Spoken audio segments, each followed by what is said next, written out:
Hello, good evening and welcome. This is the main news. My name is Batla Nepure. And we are broadcasting to you live from our Pockets Hill studio. I am Irene Yarambi. Susan Masona is at the sign language desk. Let's take a look at our top stories. Zimbabwe products gain a ground in regional and global markets.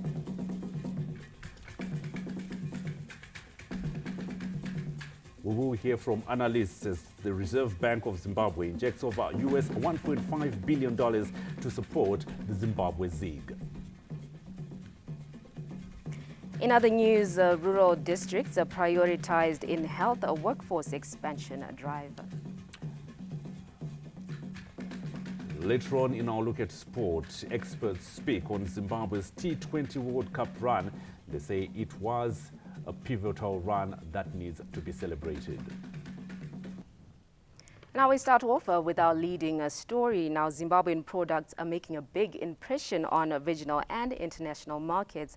The development comes at a time when government has availed incentives for small to medium enterprises to thrive and ramp up production of goods and services for the global market. More from the following report. The guys from Netherlands, they're actually prepared to help us export. We have markets in Europe. We send to Germany, to Denmark, to Holland. We also send products to Spain, to the UK. But we also send products to the region, to Malawi, to Zambia.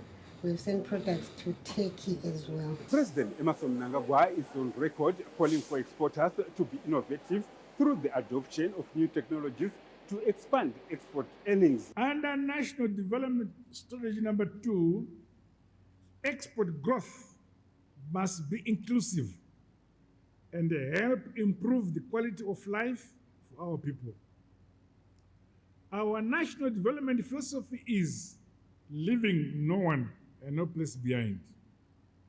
As such, opportunities will be extended to the small and medium enterprise sector, cooperatives, youth and women-led enterprises, rural producers, and community-based industries. Through Zimbabwe Trade's cluster development programs, communities are being empowered to meaningfully participate in export value chains.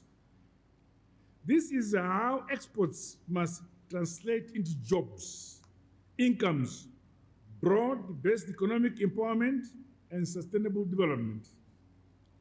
Innovation, science and technology development, as well as research, will continue to underpin the ongoing, irreversible transformation in our country.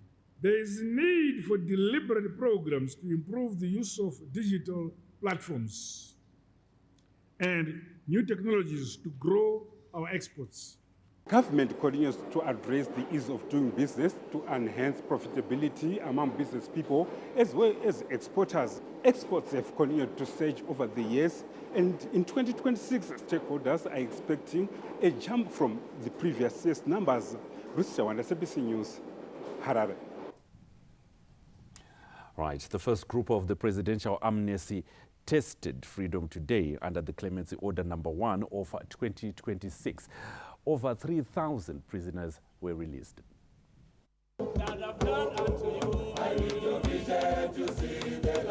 The usually quiet entrance of Harare Central prisons turned into a scene of emotion and relief as the first group of inmates walked to freedom under the presidential amnesty. The sight of their loved ones waiting to welcome them home restored their hope of another chance. vanoti vanata reforma maimanje aiwata reforma tavanhu kwavo radzidza kuti zvinhu zvavanhu hazvitambwe nazvo ngotsvagawo nemaoko edu panhau yekurarama nemadzimai ndangodzidza kuti munhu anonzi mudzimai mudziyo unofanira kubatwa zvakanaka.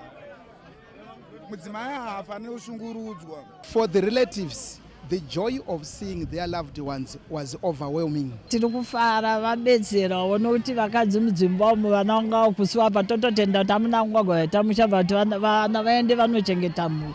Aiwa mwana wangu ndinomuregerera because ndachimuona mwedzi wega wega ndichimuona kuti anobuda kudzidza zvakawanda mukati mevamwe. Beneficiaries of Clements Order Number 1 of 2026 include those serving short-term sentences, the elderly, the terminally ill, and the women. The 2026 amnesty is targeted and merit-based, focusing on vulnerable groups and those who have demonstrated significant progress in their rehabilitation. To benefit, most inmates have served at least 1/3 of their sentence by the date of gazetting. The specific categories for full remission of the remaining period of imprisonment include all convicted female inmates, excluding those convicted of specified offenses. All inmates under the age of 18 years at the time of the order. Age is determined by birth certificates or a medical age estimation. All inmates serving an effective period of 48 months or less, provided they are not convicted of specified offenses. All inmates aged 60 years and above who have served at least 1/3 of their sentence. The amnesty announced through Clements Order Number 1 of 2026 is being implemented by the Zimbabwe Prison and Correctional Service. Peter Chivima, ZBC News, Harare. Meanwhile, there was excitement in various provinces where pardoned prisoners were released. Behind me are the gates of Mutimurefu Prison, a place that has confined many for years, some for decades. But today, these gates symbolize something different. They represent freedom, forgiveness, and a second chance to life.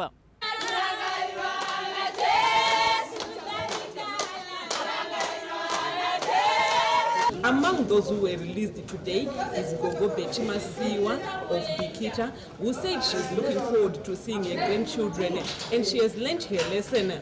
Ndinofarira kuti president vakaita havo tabuda ndondonana nevazukuru vangu.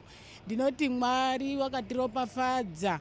Another beneficiary of the presidential amnesty is Chipochashe Mamundu, who had served 6 years out of 22 for stock theft. Ndachifana kubuda 2034 asi ndinoda kutenda president wedu watisunungura nhasi ndine mufaro usingaiti.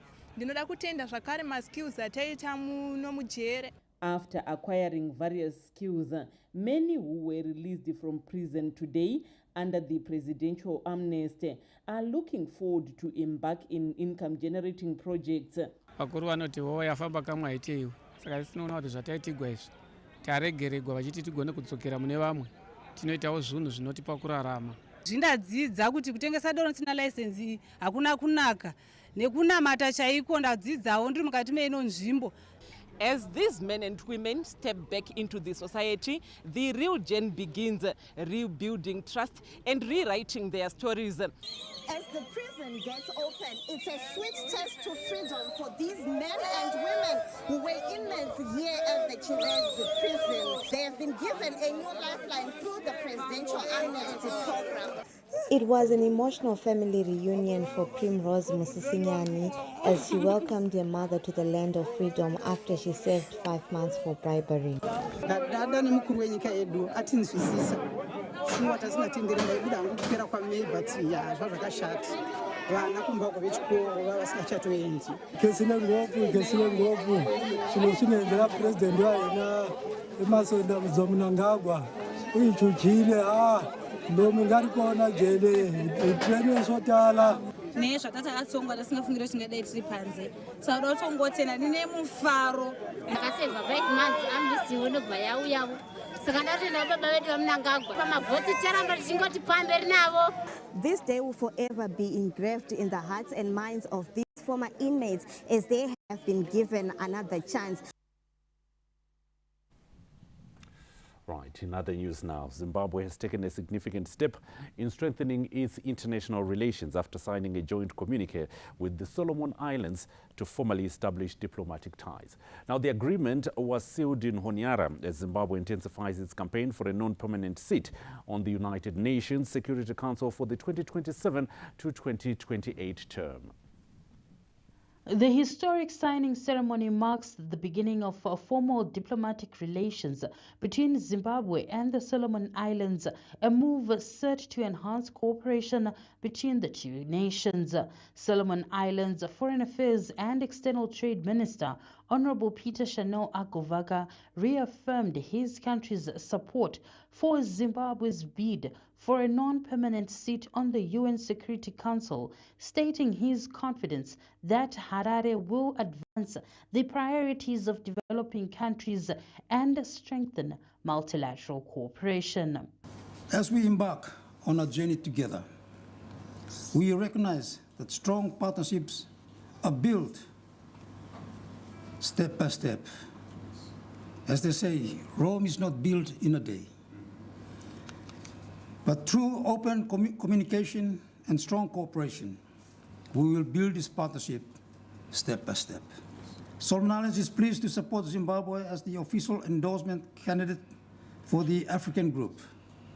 We are confident that your tenure will advance the priorities of developing countries and strengthen multilateral cooperation. We also hope that during Zimbabwe's tenure, the Security Council will give greater attention to the security priorities of small island developing states. Foreign Affairs and International Trade Minister Professor Amon Morwira reaffirmed Zimbabwe's doctrine of being a friend to all and an enemy to none, as articulated by President Emerson Mnangagwa. Zimbabwe values the leadership role that the Solomon Islands continues to play in the Pacific region, including within the Pacific Islands Forum. We believe that the closer cooperation between Africa and the Pacific Islands shall contribute meaningfully to strengthening South-South cooperation and advancing a more balanced and inclusive global order.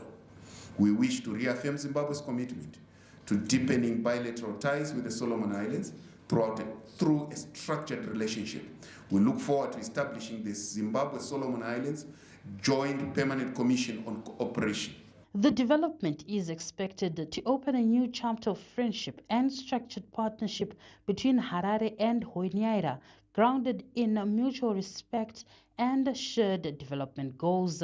Zimbabwe's engagement in the Pacific region underscores its commitment to inclusive global governance and reform of the multilateral institutions to reflect contemporary realities. Olin Ndori, ZBC News. Now, the country's price and exchange rate stability is on track as the Reserve Bank of Zimbabwe has since April 2024 spent over $1.5 billion United States dollars in the foreign exchange market to strengthen the Zimbabwe gold ZiG and sustain industry requirements. That report from our business editor, Stanley James. Gone are the days when a person would ask, what is the exchange rate today? How was it yesterday? And how will it be in the next few days? As interventions by the central bank since the introduction of the Zimbabwe gold, the ZiG, in April 2024 are really bearing fruit. According to the latest data by the central bank, over $1.5 billion United States dollars has been injected into the foreign exchange market since April 2024 up to now in terms of strengthening the ZiG by ensuring that industry and commerce requirements in terms of foreign currency needs are also sustained. The stability has set the scene for growth. Growth never comes easily, right? It always requires hard work and coordination between fiscal, monetary authorities as well as industry. So as industry, we are looking forward to continuing to cooperate with the fiscal and monetary authorities, and we very much welcome the government's focus on reducing the cost of doing business. As interventions by the central bank within the country's willing buyer, willing seller foreign exchange market have massively narrowed the gap between the official exchange rate and the parallel market exchange rate. What therefore needs to be done in terms of safeguarding such gains? Firstly, is to ensure that the willing buyer, willing seller model is actually monitored as announced by the RBZ. And secondly, also to ensure that the players understand that this is a free market economy, and the willing buyer, willing seller actually ejects more money, and you kill the black market. And I would say also, lastly, what is also needed is to ensure that money that has been put and that is being taken from the foreign exchange market is put into productive use as opposed to consumptive use. Stable financial markets are always important to such an extent that in an economy like Zimbabwe, interventions by the central bank within the willing buyer, willing seller system are very important in stabilizing the Zimbabwe gold as well as consolidating the current macroeconomic gains. Stanley James, ZBC News, Harare. On the other hand, the central bank has reached out to Parliament to unpack the country's monetary policy framework after the statement was issued last week. Taking the country's money issues to those who matter, that is the citizens of Zimbabwe, is exactly what the Apex Bank this Monday, when the Reserve Bank of Zimbabwe Governor Dr. John Mushayavanu interfaced the members of Parliament at the new Parliament building in Mount Habden in order to dissect some of the key features of the monetary policy statement that he issued on Friday last week. Something that is going to excite members of the public is the slashing of bank charges. There is a cohesion between the fiscal policy and the monetary policies, which means that they are working hand in glove. But otherwise, we are very happy with the new currency, and we also want to tell our people, Zimbabweans, to embrace their currency, utilize it, use it. Tiri kuona kuti mari yedu yenyika yavari kutaura nezvayo kuti tizogona kuva taakusara neyatinoti muchirungu monocurrency nezvavatitaurira tinoona kuti tiri muright direction. ZANU-PF Chief Whip Honorable Pupurai Togarepi applauded the RBZ governor for his engagement tone that helps masses appreciate government's monetary policy path. Once the Reserve Bank help members of Parliament appreciate and understand the journey we are traveling with our monetary policy, it becomes easy for members of Parliament to take it to the people, to take it to their constituents. Meanwhile, the need to enhance the usage of ZIG was also emphasized. The common denominator here is confidence. So I think there are various steps, and I'm sure they are taking those baby steps. Dr. Mushayavanu explained a range of issues pertaining to the discontinuation of the multi-currency regime and measures to sustain the stability of ZIG. Initially, there was the SI, which mentioned 2030 as the date, the year we were going to transition. But what we have realized is that you cannot just prescribe a date without certain conditions precedent being in place. Because if 2030 arrives and we are still sitting on 1.5 months of import cover in terms of reserves, we will not be able to defend that currency in the event that it is under attack. So we need to make sure that we have, for example, sufficient reserves. Members of Parliament have all concurred that some of the measures introduced by the Reserve Bank of Zimbabwe indeed dovetail with pillar number 1 of the National Development Strategy 2 policy document of macroeconomic stability and financial deepening, as it is going to enhance financial inclusion. Before the bank introduces the new ZIG notes, it will embark on a robust campaign engaging masses on some of the key features of these notes, as well as educating them on the new monetary policy regime. Owen Mandova, ZBC News, New Parliament Building.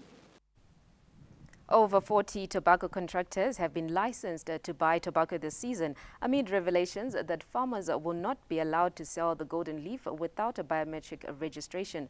This was announced by the Tobacco Industry and Marketing Board, TIMB, during a media interface in Harare this Monday ahead of official opening of the 2026 marketing season. As the 2026 tobacco marketing season gets underway this Wednesday, the Tobacco Industry and Marketing Board held a media interface this Monday to outline the state of the tobacco industry and milestones achieved under the Second Republic. On Wednesday, we are going to see 48 contractors that are licensed by the Tobacco Industry and Marketing Board. One of that contractor is doing shisha tobacco. We've got 46 Class A licensed. There are also 5 contractors that have not been licensed by TIMB. that include Inter Africa, Leaf Exchange Africa, Woodsell, Moros Tobacco, and Tobacco Company of Zimbabwe. These are not licensed. We are fully geared as TIMB. We are fully prepared.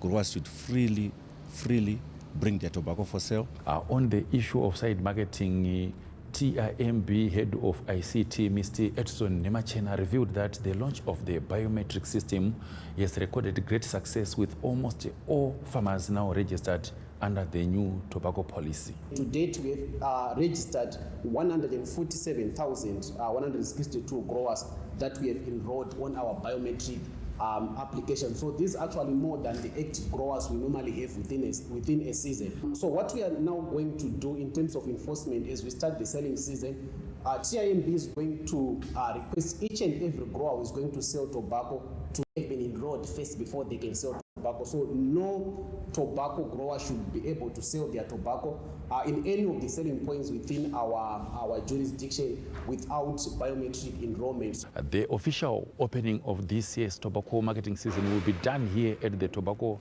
sales floor and coincides with the launch of the Tobacco Value Chain Transformation Plan Phase 2.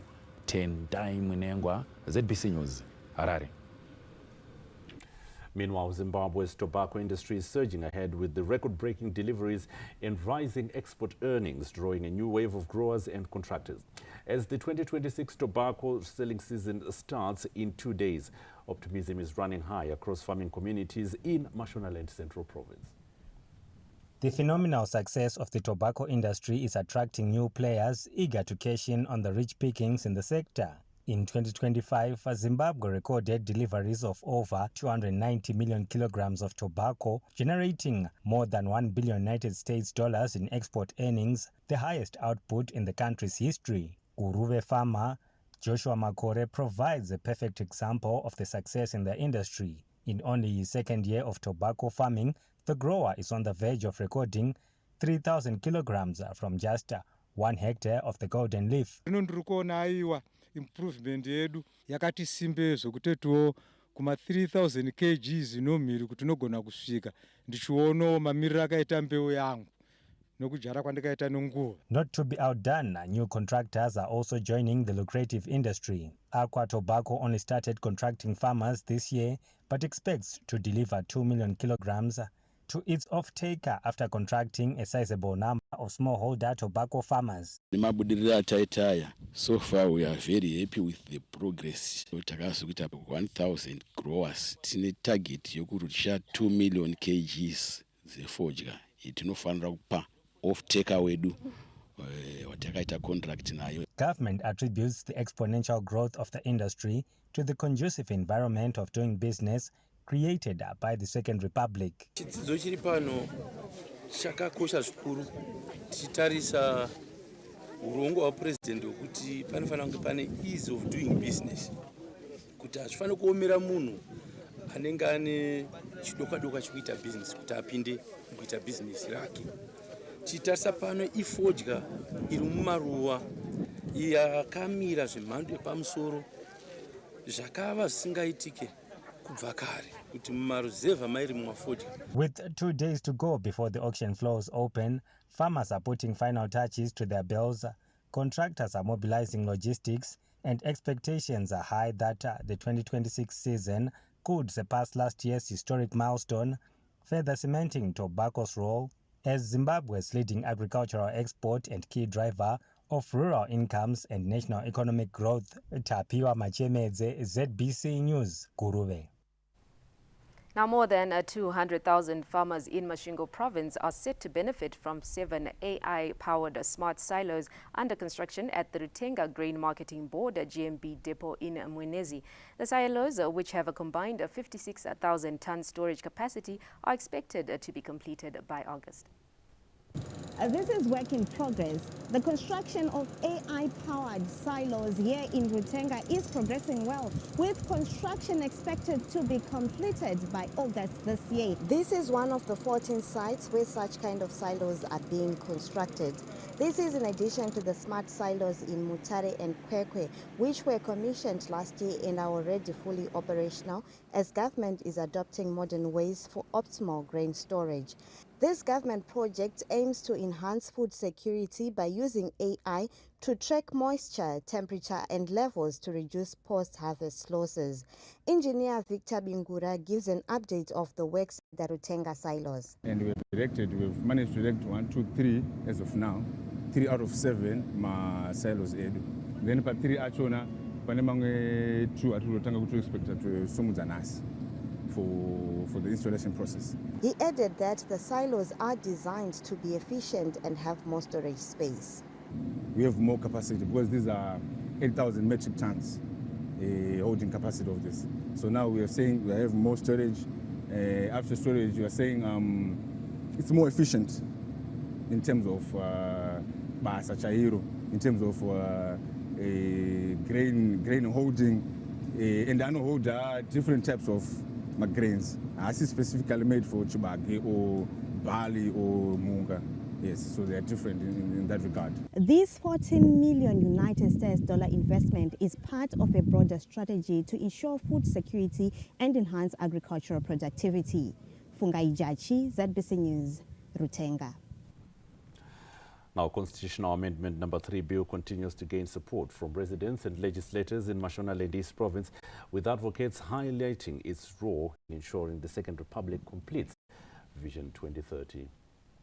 Support for the Constitutional Amendment Number 3 bill is growing, with the proponents highlighting that extending the President and Parliament's term from 5 to 7 years will allow ongoing projects to proceed uninterrupted. Legislators from Murewa, Marondera and Mudzi said the extension will ensure mega projects such as Kunji Dam and irrigation initiatives are completed under the Second Republic's National Development Strategy 2 NDS2. In as far as my constituency is concerned, Murewa West, which everyone knows, and it's a fact, we have got Kunji Dam, which was on the plans for several years. But right now it's a reality at 65% completion. So why not allowing the president to take us through with the team he has, with his leadership, to 2030? We need to see Kunji Dam completed. We don't want anything which is going to stop such projects. Muchekerana demu yakavakwa nekuda kweSecond Republic. President vedu vakaunza vakataura kuti aiwa kuvakwa kwedhemu haisiro project ndezvichabuda kubva mudhamu. Izvozvo zvinotoreva kuti aiwa kana tichinge tiri mupathway yakadai so ngatifambe napresident tivake nyika yekwedu tichicheka Vision 2030 of an upper middle income society. We are witnessing the drilling of solarized boreholes. We are seeing village business units being constructed. We are seeing schools business units being established. And you do need science to then say the longer this government goes, the better for the people of Zimbabwe. Residents of Mashonaland East Province also voiced their support for the enactment. Mukaona pakaita Second Republic, mukaona zviwakwa zviri kuvakwa, madams ari kuvakwa, mukaona maroad, maclinics ari kuvakwa. Tiri kuona kuti 2030 yakanaka.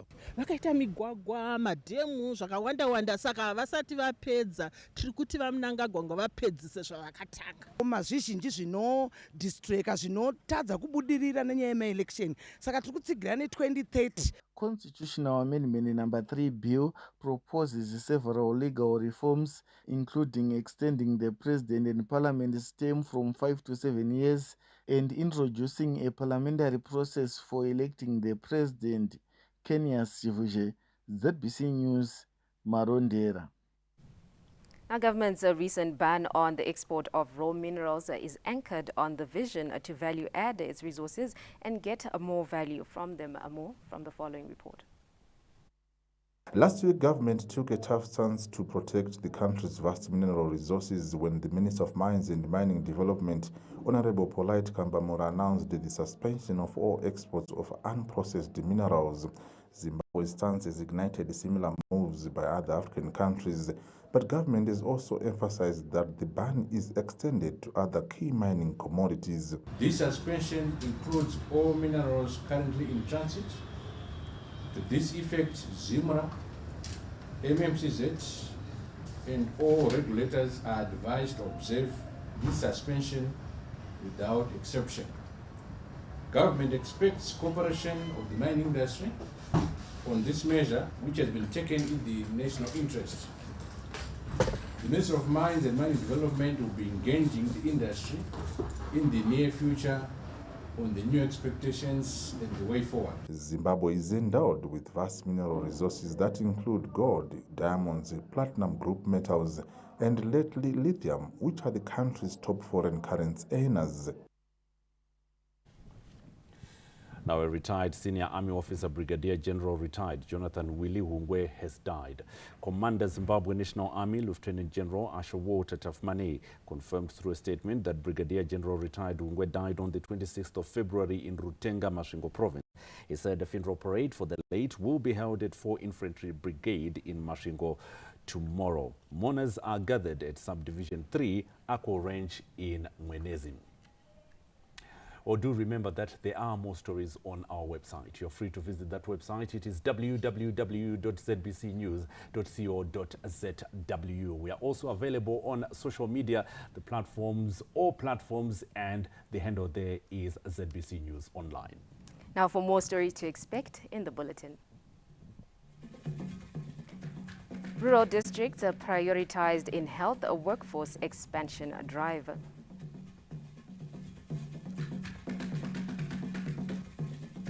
And in sport, experts hail Zimbabwe's T20 World Cup run as pivotal.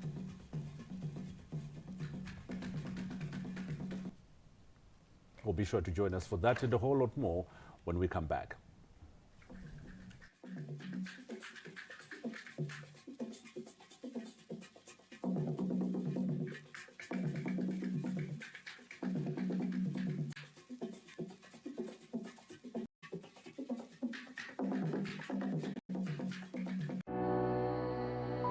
The Minister of Public Service, Labour and Social Welfare, Honourable Edgar Moyo, the Deputy Minister, Honourable Mercy Dina, the Permanent Secretary, Mr. Simon Masanga, together with Chief Directors and staff, extend their deepest condolences to the Chu family on the passing of Mr. Chin Chai Chu. Mr. Chin Chai Chu was a philanthropist whose tireless dedication brought hope and sustenance to vulnerable communities facing perennial food insecurities. His generosity and vision greatly strengthened national efforts, complementing government initiatives such as the Food Deficit Mitigation Program, and ensuring that no family was left behind. This loss will be deeply felt not only by the ministry, but also by the communities he uplifted, the Tzu Chi organization, and the Taiwanese community in Zimbabwe. His legacy of compassion and service will remain an enduring inspiration. May his soul rest in eternal peace, and may our memories of him forever remind us of the power of kindness and collective impact. Invitation of public comments on the Constitution of Zimbabwe Amendment Number 3 Bill, HB1 of 2026. Section 328, Paragraph 4 of the Constitution of Zimbabwe provides that immediately after the Speaker has given notice of a constitutional bill in terms of subsection 3, Parliament must invite members of the public to express their views on the proposed bill in public meetings and through written submissions, and must convene meetings and provide facilities to enable the public to do so. In compliance with this peremptory constitutional provision, and as part of public consultations meant to enhance participatory democracy, Parliament of Zimbabwe is inviting comments on the Constitution of Zimbabwe Number 3 Bill, HB1 of 2026, for consideration by the relevant committees. Comments must be submitted to the following email address: bills@pauzim.gov.zw or physically at Parliament Building, Mount Hamden, Harare. Public hearings on this bill will be announced in due course on days to be advised. For any clarification on the process, you may get in touch with the Acting Deputy Clerk of Parliament on email address nyawoL@pauzim.gov.zw.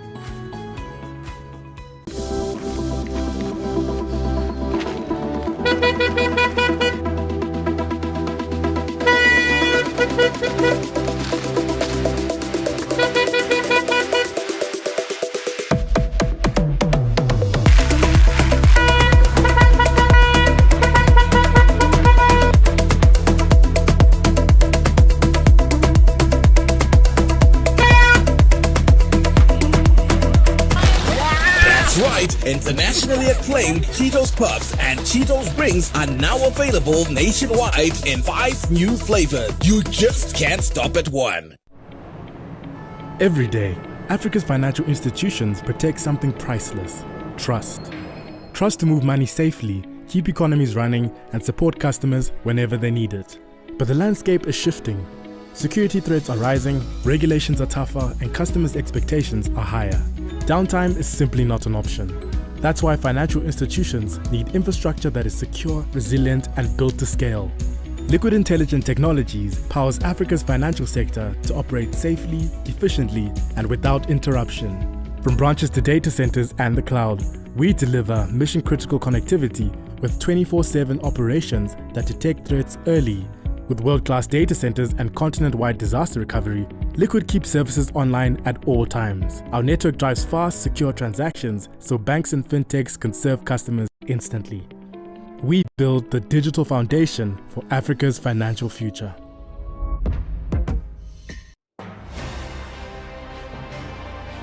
Chinhoyi University of Technology invites academics across disciplines, researchers, scholars, corporate players, captains of industry and trade, university and high school students, as well as members of the community to a public lecture running under the theme AI and Digital Transformation, Opportunities for Socio-Economic Transformation.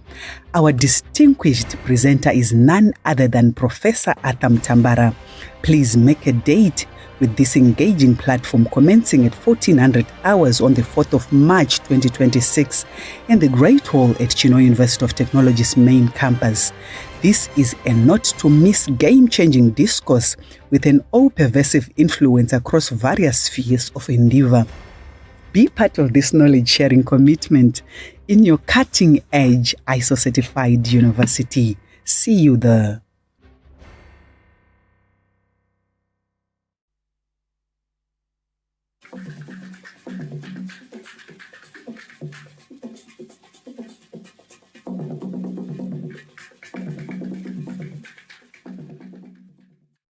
Welcome back, and if you're just joining us, you're watching the main news. Now, Zimbabwe is scaling up the expansion of nurse training institutions as government moves to strengthen the health workforce with special focus on rural districts. The initiative forms part of a broader plan to double the number of health professionals by 2030, create 32,000 new public sector jobs. As part of broader efforts to strengthen Zimbabwe's health system, government is investing in training institutions to ensure a steady supply of skilled professionals. Here at the Mapisa District School of Nursing, renovation works are underway as government moves to reopen the institution and enhance local capacity to train nurses for deployment across the district and beyond. The government is revitalizing the nurse training school so that it gets renovated and we start training. At Plumtree District Hospital, another training school is also being refurbished to resume operations, while in Beitbridge District, which currently has no nurse training institution, government is planning the construction of a new school to serve the vast border district and surrounding communities. Communities in Matabeleland South have welcomed the initiative, saying it will open opportunities for local youths while improving access to care. Ngiyabonga ukuzwa kuthiwa kuzakhuliswa kuzaba le training yabantwana bakhona apha esigabeni. Ngiyemukela umbiko engiwutholayo lapha, umbiko omhle kakhulu endaweni yethu khonapha. Ngingajabula kakhulu umbiko esiutshelwayo, uyasijabulisa siyigala wadi. Siyabonga kakhulu ulwazi silutholile nxa sisithole amanesi sesithole ukuphila kahle. Speaking after touring the health facilities in Matabeleland Province, Health and Child Care Minister Dr. Douglas Bombeshora said the country must significantly increase the number of nurses and frontline professionals being trained annually to meet national health delivery targets. We want to increase training to make sure that we train local people. Now we have said we want the district that has a training school to recruit at least 50% from that district, and we are going to execute that here. World Health Organization country representative Dr. Desta Tirune, who accompanied the minister during the provincial tour, described the initiative as a powerful step towards reinforcing primary healthcare services. If these facilities that are training the health workers is upgraded, I think there would be more production of local staff. The other thing that impressed me is also that the Ministry of Health trying to actually recruit staff from, the trainees from the local area, so that the mobility, the transfer and other issues that are related to the current human resource issues can be addressed. As government accelerates implementation of the expanded nurse training program, the initiative is expected to boost workforce numbers and promote more equitable distribution of skilled personnel, a critical step forward ensuring that all Zimbabweans have access to quality health care. The revival of this nursing school signals more than just renovated buildings. It represents a long-term investment in people, skills, and sustainability, one intake at a time. Abigail Tembo, ZBC News, Mapisa. Analysts say small and medium enterprises are playing a critical role in alleviating poverty, creating jobs, and contributing to the growth of the economy. Memory Chamisa has more. Small to medium enterprises have become drivers of economic growth and job creation due to their labor-intensive nature, ability to adapt to market needs, and fostering entrepreneurship.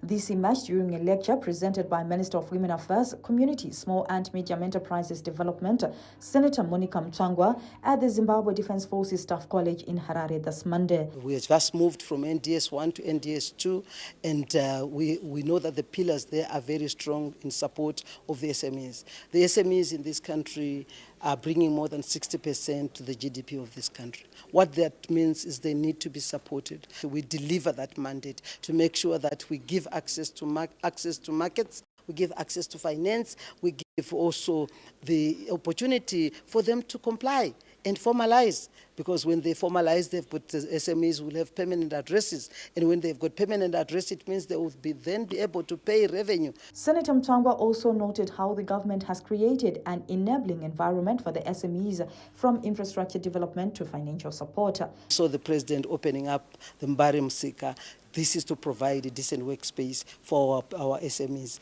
They are bringing food to the table, they are creating employment, and this is what SMEs are doing in this country. It's a whole government approach. The recognition of SMEs as primary drivers of employment creation has become a major boost, not only for industrial development, but the growth of the country's economy. Memory Chamisa, ZBC News, Harare. Now, Zimbabwe's tourism industry is enjoying a powerful wave of global attention after the arrival of the futuristic Tesla Cybertruck, which recently passed through some of the country's leading tourist destinations, including Victoria Falls. More from Tichaona Kureva. Zimbabwe becomes the 63rd country where this car has been to. The stainless steel electric vehicle, which can also self-drive, known worldwide for its bold design and innovation, has not only turned heads in Zimbabwe but generated massive digital traction across international platforms. The Cybertruck has amassed more than 1 million views across various social media platforms, creating unprecedented visibility, offering a unique opportunity to showcase Zimbabwe to the world. The coming of this car to Zimbabwe, it's an endorsement of Destination Zimbabwe, complementing other efforts that are currently on the ground to market or to put Zimbabwe on the global map. I'd say come to Zimbabwe. This is amazing, the way we've been treated, the people, the things that we've seen so far.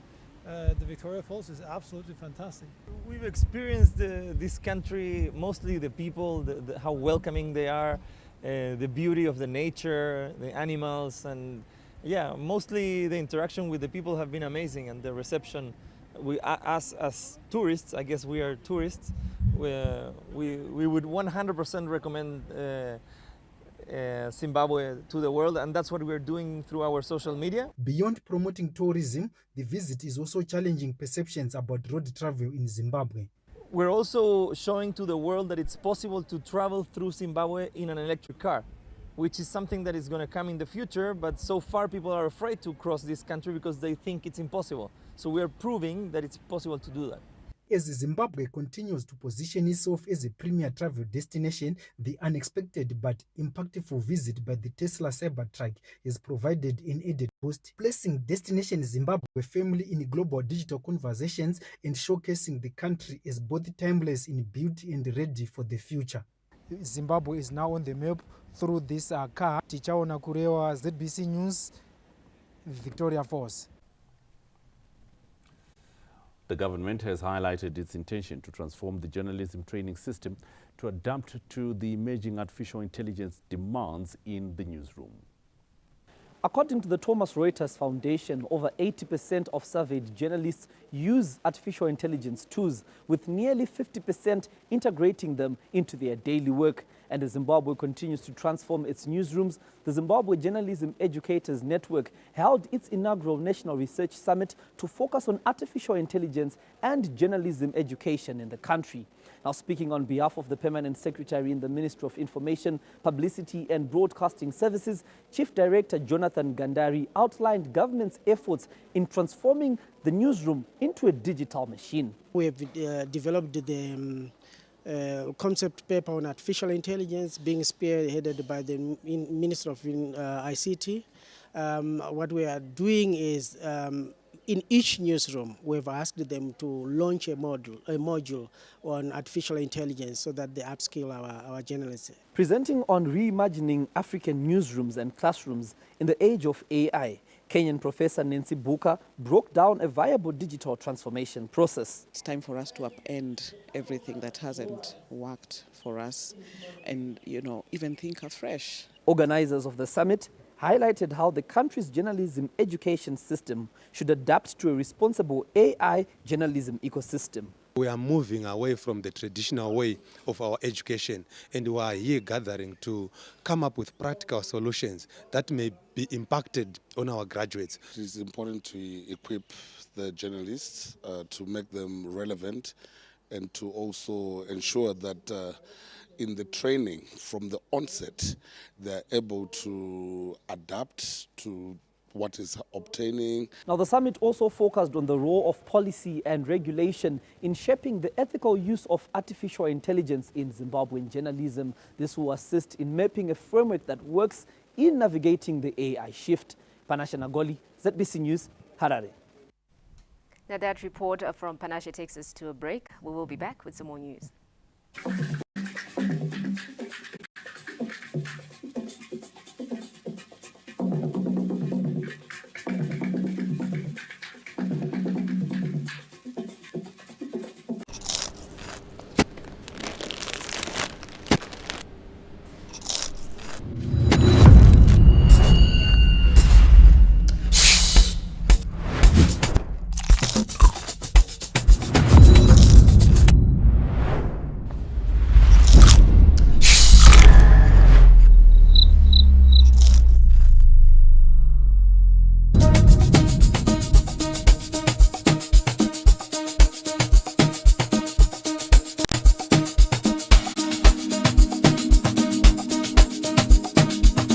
That's right, internationally acclaimed Cheetos Puffs and Cheetos Rings are now available nationwide in 5 new flavors. You just can't stop at one. I was hoping just to get in a hello, but Daniel beat me to it. You know what, he caught the dub, but little did the boy know he was about to catch an L.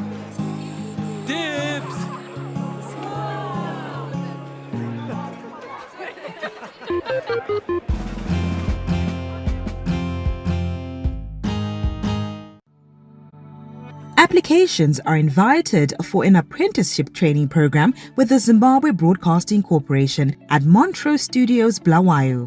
The training program will be in the Engineering Broadcasting Technology Department, commencing April 2026. The applicable trade is in radio communication systems as technicians. Ideal candidates should satisfy the following minimum requirements and submit: a minimum of 5 O-level subjects including mathematics, English language and science with grades B or better, preference will be given to applicants with higher educational qualifications. At least 2 A-level passes will be an added advantage. Clearance letter from the Apprenticeship and Skilled Manpower Board. Certified copies of national ID, birth certificate, and educational certificates. Be aged between 16 and 23 years by the 31st of March 2026. Closing date is the 12th of March 2026. Applications and CVs together with certified copies of the above requirements must be submitted onto our ZBC job application portal, or alternatively submit applications to students at zbc.co.zw or physical applications at any of our TV and radio studios.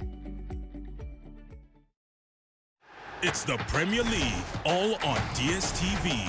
All the goals, clashes, and moments. All of Rashford, Salah, and Saka.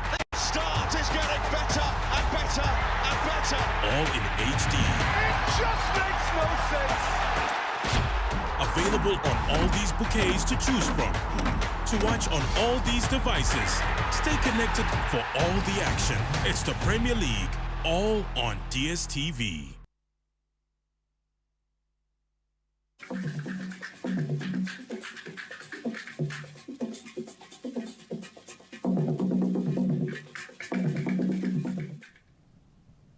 Welcome back. We now take a look at news from beyond the country's borders. Now, global oil prices have risen as Iran continues to launch strikes across the Middle East in response to ongoing attacks by the U.S. and Israel. Global oil prices rose, with Brent crude going up by 10% to more than 82 United States dollars a barrel this Monday, before easing after at least 3 ships were attacked near the Strait of Hormuz at the weekend. Iran warned vessels not to pass through the crucial waterway in the south of the country, through which about 20% of the world's oil and gas is shipped.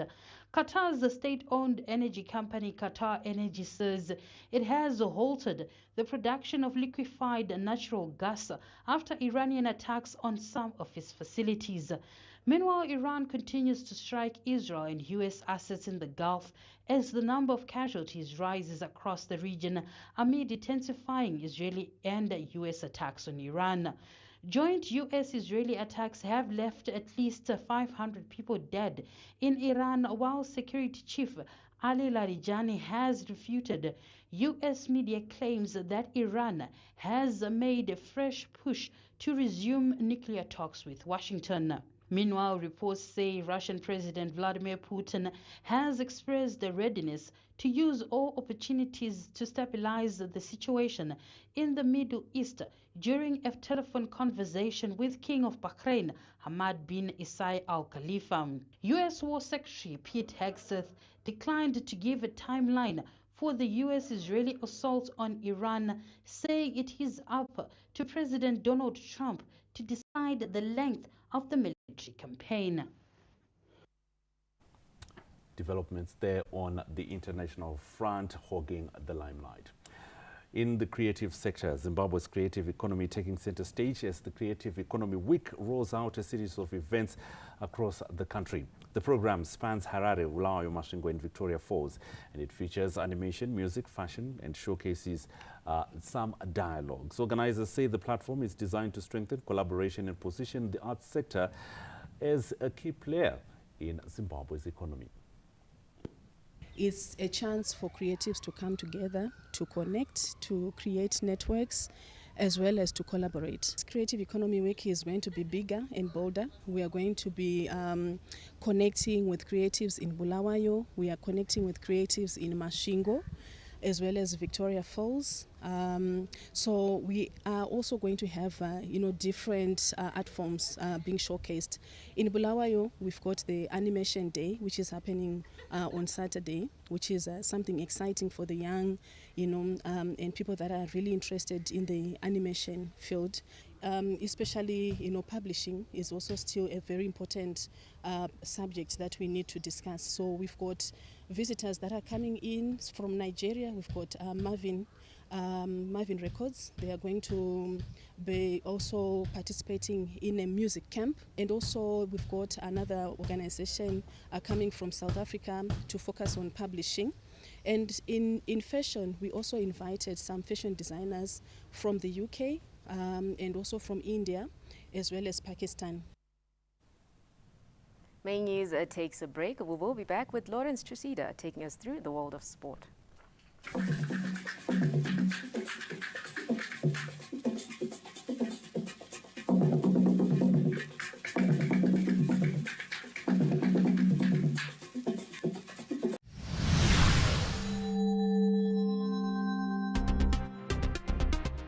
At CBZ Bank, we understand the unique challenges and needs of those in the mining sector.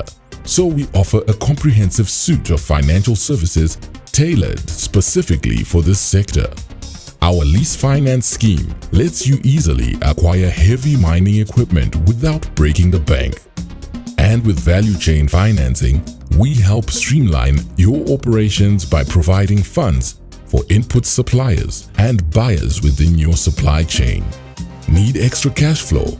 Our overdraft facilities are here to help bridge any gaps in capital while you wait on payments from clients or investors. But that's not all. We also provide insurance services to protect against unexpected events that could disrupt your business, risk advisory and financial advisory services to ensure wise investments and strategic planning. CBZ Bank is committed to helping you succeed in the dynamic mining world. Trust us to be your partner every step of the way. CBZ Bank, partners for success.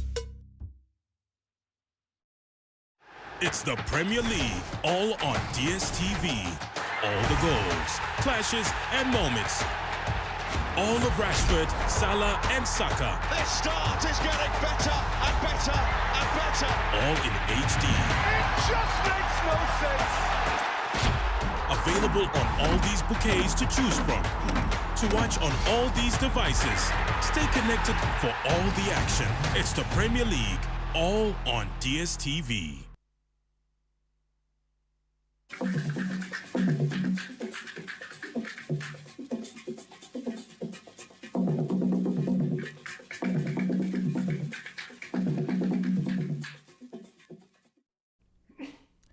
Good evening and thank you so much for joining us on Sports News this Monday evening. My name is Lawrence Trusida, and we'll start off with cricket, where Zimbabwe's campaign at the ICC T20 World Cup has been described as a turning point, with cricket experts convinced the Chevrons laid a solid foundation for sustained progress on the global stage. Tournament under pressure, having managed just 3 wins from 10 matches in the lead-up to the global showpiece, cricket's biggest stage, however, provided an opportunity for the Chevrons to respond with renewed purpose. Their performance reflected a side growing in confidence and belief, matching established nations and displaying resilience, composure and moments of genuine quality throughout the competition. Cricket analyst Dean Du Plessis says, while certain aspects of the batting unit still need polishing, the overall trajectory is positive. It is of the utmost importance for Zimbabwe to be playing against A sides. But what we don't want is a county side like Durham or whoever to come here and just to play 2-3 day games against Zimbabwe A. That's not going to get anywhere. We need to go back to the older system where we had an A side out here for a proper, decent 6-week tour where they play all the formats. Du Plessis believes structured preparations and consistent exposure to quality opposition will allow Zimbabwe to convert promise into long-term consistency. Meanwhile, the Chevrons are still in India after travel disruptions caused by the closure of airspace across parts of the Middle East. Zimbabwe was scheduled to leave Delhi early Monday morning via Dubai, but they are yet to leave as International Cricket Council coordinates with airlines and relevant authorities to ensure safe passage for affected teams. We certainly hope that a flight can be sorted for the Chevrons so that they return home 2A Heroes welcome. It will be a triumphant entry for the Chevrons. Moving on to football news now, where defending champions Scotland have signaled a strong intent ahead of the start of the Castle Lager Premier Soccer League season after putting a commanding performance against Dynamos. The Castle Lager Challenge Cup was emphatic, but beyond the 5-0 scoreline lies a deeper reading of what the new season might hold. For Scotland, the early signs suggest a side evolving rather than plateauing. For Dynamos, the opening 20 minutes offered both encouragement and a warning. Dimbare began with intensity. The first quarter of the match, they pressed high, competed in midfield, and refused to be overruled. There was aggression in the tackles, agents in transition, and genuine belief. In that spell, they almost matched the champion stride for stride. In those 20 minutes, there was structure, there was fight, and there was a promise. But football is played over 90 minutes. Once the initial energy dipped, gaps appeared, the press lost cohesion, and Scotland punished them ruthlessly. Matches are not won in bursts. They are controlled through sustained discipline, and failure to manage games across full stretches, they risk finding themselves in familiar struggles again. On the other side, everything appeared aligned at Scotland. The champions looked sharper, more fluid, and tactically refined than they did at some stages last season. Their passing sequence were quicker, their movement off the ball was more coordinated. There was a visible clarity in roles and transition, hallmarks of a side comfortable in its identity. Under the guidance of Norman Mapeza, who secures his fourth Castle Challenge Cup title, Scotland already resembles a team determined to raise their own standards. So that was some early season indications there, and the league proper starts this is this Friday with a match between FC Hunters and Moors at Rufaro Stadium. And staying with football news, the entry of financially stable teams into the top flight has increased competition for quality players ahead of the start of the season. For years, limited financial backing has slowed down the growth of Zimbabwean football, but the landscape is steadily shifting as more stable and ambitious clubs enter the fray. The arrival of teams such as Scotland, Hard Rock, Zimbabwe and FC Platinum have intensified the race for elite talent. At the same time, the resurgence of Cape United Chicken Inn is restoring prestige to the domestic game, setting the stage for a potentially explosive campaign. Defending champion Scotland set the benchmark last season by combining investment with performance, clinching the title and altering perceptions about what is possible in the local league. They face stiffer competition from other well-resourced clubs equally determined to compete at the highest level. What you are seeing is a very big situation where on the remuneration of the players, where you are looking at teams like Scotland paying proper salaries, and some teams that won't be having money, won't be managing to pay very well. But we all envisage a well-run Premier League that has got quite a lot of money in it, like we are seeing now. Which is going to lead to a better quality of football, a lot of spectators coming into the stadium, with teams like Highlanders and Dynamos being sponsored now.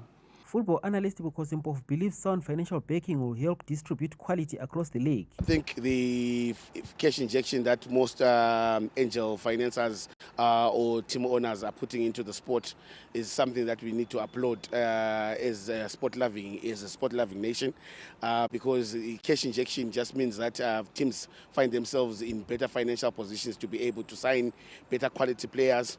At least if that's being done by several number of teams in the league, it seems the cake for the better players is being shared amongst most clubs. The 2026 Castle Lager Premier Soccer League erupts this Friday with action-packed fixtures. New Boys Hunters host Moors at Rufaro Stadium. On Saturday, Rental says Chicken Inn at Rufaro, while a Platinum battle is on the cards as Ngezi Platinum Stars host FC Platinum at Baobab Stadium. Triangle entertains ZPC Kariba at Gibo until one hosts Dynamos at Ascot Stadium. On Sunday, Cape United welcome New Boys Agama at Rufaro Stadium. Manica Diamonds face Zimbabwe at Gibo. New Boys Hard Rock take on champion Scotland at Shawanda Stadium, and Highlanders clash with Bulawayo Chiefs in a city derby at Baba Fields. Mtokozi Stube, ZBC News, Bulawayo.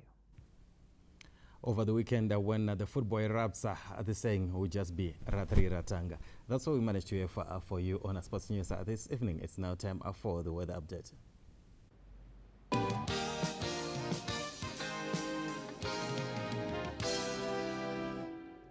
Hello, welcome. Let's take a look at the weather. Yesterday, we had scattered thunderstorms, especially over the southern parts of the country, with 45 millimeters in Kisumba. And the Chakari recorded 39 millimeters. Gwanda had a 22, with a 20 millimeters of rainfall in Makohole. This was a result of moisture from two different systems, warm moist air from the west coupled with cool moist winds from the south.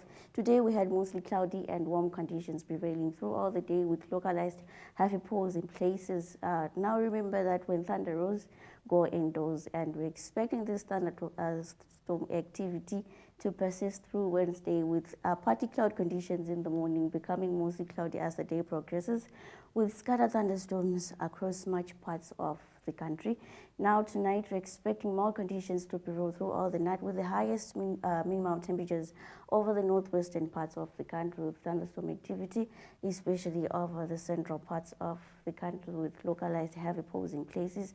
Tomorrow it will be generally warm across the country with the highest temperatures recorded over the northwestern parts of the country. Scattered thunderstorms are expected across much of the country with localized heavy pours in places. Bulawayo should be mild at first, becoming warm by the afternoon throughout the forecast period with highest chance of thunderstorm activity. Tomorrow, same applies for Matopos. Mild at first, becoming warm as the day progresses. Gwanda should be mild in the morning, becoming warm by the afternoon. Chances of scattered thunderstorms in places. Gweru as well, the Midlands, 90% chance of thunderstorms tomorrow. Masvingo as well. Highest rainfall amounts on Tuesday, lessening as we go throughout the forecast period. Mutare, mild at first, becoming warm by the afternoon. Chances of scattered thunderstorms in places. Same applies for Nyanga and the Eastern Highlands. Scattered thunderstorms are expected as well. Marondera, cool in the morning, becoming warm by the afternoon. Chances of scattered thunderstorms in places. High rainfall activity expected throughout the forecast period. Makadoma, mild in the morning, becoming warm by the afternoon with chances of scattered thunderstorms in places. Chinoi, Marsh West, we're expecting thunderstorms throughout the forecast period. Victoria Falls over the western parts of the country, thunderstorms are expected as well. Lupani, mild at first, becoming warm by the afternoon with scattered thunderstorms in places. Heavy downpours in Marondera throughout the forecast period. Kariba, partly cloudy with chances of scattered thunderstorms in places. That's all on weather news today. Thank you for tuning in. Good night.